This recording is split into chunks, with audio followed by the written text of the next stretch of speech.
مساء الخير.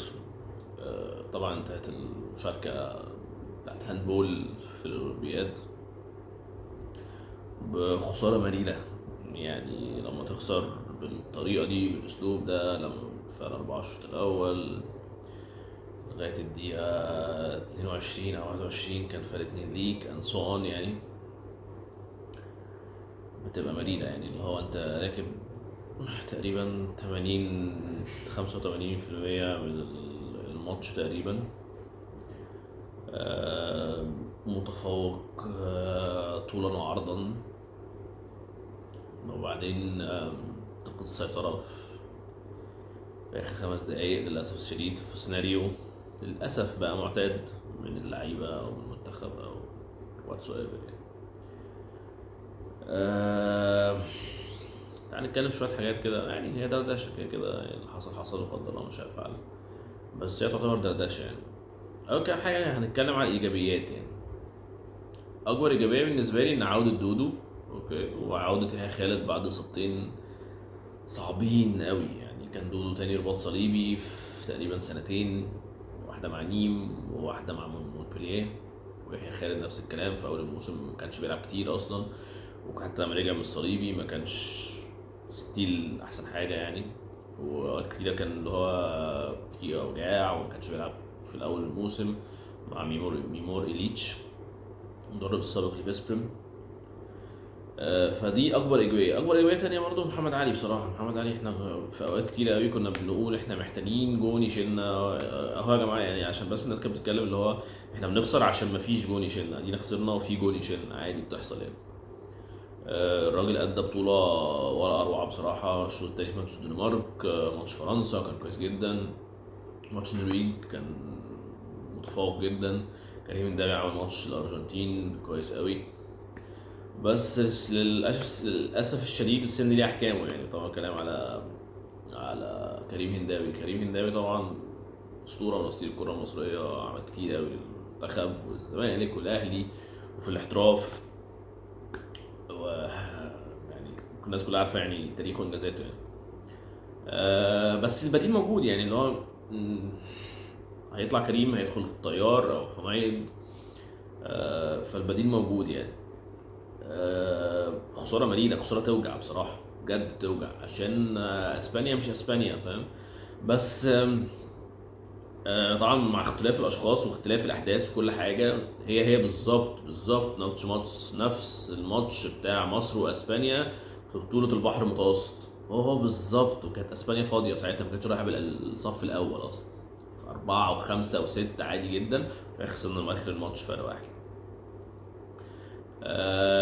واضح الحاجز نفسي، هو مين الحاجز نفسي تماما، فقد التركيز. اللعيبه بتشوط خلاص يعني، فاهم؟ بتشوط خلاص. يعني امبارح كنت بتفرج فور ذا فان اوف ات، بتفرج على ماتش النرويج وسلوفينيا وماتش الدنمارك والسويد. الجون لازم يبذل مجهود كبير قوي عشان جون السويد او النرويج لازم يبذل مجهود كبير قوي عشان يصد الكوره. اللعيب داخل في الانفراده بالذات، مش يعني لو انت شاط من بره فانت 50-50 بينك وبين الجون، بس في الانفراده بالذات بجد اللعيب داخل هو باص على الجون بيعمل ايه. سواء عمل نجمه، سواء يعني لو نجمه بيحطها بين رجله، لو عمل نجمه ارضي بيحطها فوق.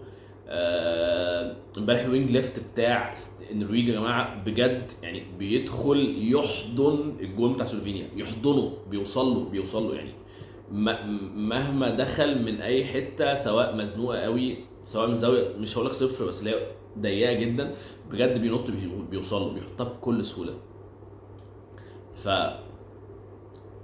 مش هقول استهتار ولا رعونه ولا اي حاجه، بس في قله تركيز كبيره قوي لعيبه منتخب مصر في التقليص على الجون. اللي هو بريز دي فارجاس جون كويس، بس مش لاندين يعني جون كويس، بس هو بيعتمد مينلي اصلا على الحفظ، على حفظ اللعيبه. فما ينفع يعني في بينالتي لسند مثلا، هو بجد هو عمل كده، سند شاطها له هنا، رد تاني سند حطها جون، بس سند ما حطهاش، يعني ما ركزش اصلا يعني. ده مش انتقاد اللعيبه، اللي حصل كده، مش منتقد اي حد يعني. آه التغيير مطلوب. خلاص يعني احنا كده وصلنا لمرحله ان التغيير مطلوب طبعا. وطبعا كده كده في سوء حظ رهيب يعني. انا مش مصدق، انا قاعد بتفرج على الماتش مش مصدق ان اول 5 دقائق فقط الفردتين اليمين بتوعك يحيى خالد ومهاب عبد الحق او مهاب سعيد، يعني مشهور احنا عارفين اكتر مهاب سعيد يعني. انت بجد اول 5 دقائق انا قاعد ايه ده؟ ايه ده؟ ازاي اصلا؟ يعني انا مش عارف ازاي. وفروم ماي بوينت اوف فيو ان مهاب ما كانش المفروض يلعب. الوقعه بتاعت ماتش النرويج لا مستحيل يلعب، يعني انا مش عارف هو رجع ازاي في 3 4 ايام يعني. طبعا دكتور شاوي اضرب الكلام ده، بس اي هايلي داوت ان هو كان المفروض يلعب يعني. anyway اللي حصل التغيير مطلوب، التغيير مطلوب. فانت طبعا اصابه سيسي اول بطوله اثرت كتير. سيسي الورك ريت بتاعه مرعب. سيسي زي الدبور في الملعب، ليتري دبور في الملعب. سرعه وقوه ودفاع وتخبيط وحركه وقطع من على الدايره وفاست بريك وكل حاجه. مش بنتقد بالكاره ولا حاجه، بالكاره عمل اللي عليه وزياده، بس سيسا كان هيفرق كتير معانا برضه. طبعا اصابه مهاب سعيد ويحيى خالد. وبرضه انت عندك لعيبه في الاوقات الحرجه. اولا بتفقد التركيز، ده اولا. تاني حاجه الشخصيه بتختفي، بجد الشخصيه بتختفي. يعني انت اكبر حد لما الدنيا بتزنق قوي معاك كان طبعا الاسطوره احمد الاحمر، كان بيديله الكوره وهو بيتصرف يعني. آه اكبر شخصيتين في منتخب مصر عامه حاليا يحيى الدرع ويحيى خالد. يحيى خالد انت فقدته في اول 5 دقايق. يعني انت ماتش نرويج انت كسبته، وماتش مجر انت كسبته بسبب ان اخر الماتش انت بجد كنت بتدي الكوره ليحيى خالد هو يتعامل، سواء يعدي يشوط من بره التسعه، يسقط عادل. طبعا عمل بطوله فشيخه يعني I didn't expect that خالص. وهو محتاج يطلع من الاهلي عشان الدوري المصري ده ملط. والناس اللي عارفه خبايا الدوري المصري، دوري المحترفين المصري، عارفين ان هو قد ايه دوري ملط. دوري وحش قوي يا جماعه، تنظيميا ومستوى وكل حاجه يعني. anyway يعني مش هتكلم عن الدوري المصري عشان هو بجد ملوش لازمه يعني من الاخر يعني. آه، فانت برضه فقدت الشخصيه الالفا بتاعتك اللي هو يحيى خالد في اول 5 دقائق. مبقاش غير فيه يحيى الدرع. الباقيين كلهم كويسين، لعيبه جامده جدا طبعا وكل حاجه، بس بتختلف تحت الضغط اختفاء غريب يعني. التغيير مطلوب في الوينج ليفت. في الجون هنداوي اعتقد هيخرج من الباب الكبير يعني. الوينج ليفت سيسا يرجع. انا اسف اقول كده، بس سند الكيرف بتاعه نازل بقاله سنه مرعبه يعني. اي بليف السنه اللي فاتت حتى اي بليف ان نيم هيبتدي يدور على وينج رايت جديد ان لم يكن بيدور اوريدي يعني. افتقدنا برضو حسن الداح جدا. حسن الداح عنده كهربا كده زياده، اللي هو اوقات بياخد الكوره وينط شوط من اي حته ليتلي، اللي هو فكنا محتاجين الحاجات دي عامه يعني. دودو عمل بطوله مشرفه جدا. هو راجع من صليبي حرفيا بقاله 20 يوم نزل على بطوله. فعمل عليه وزياده.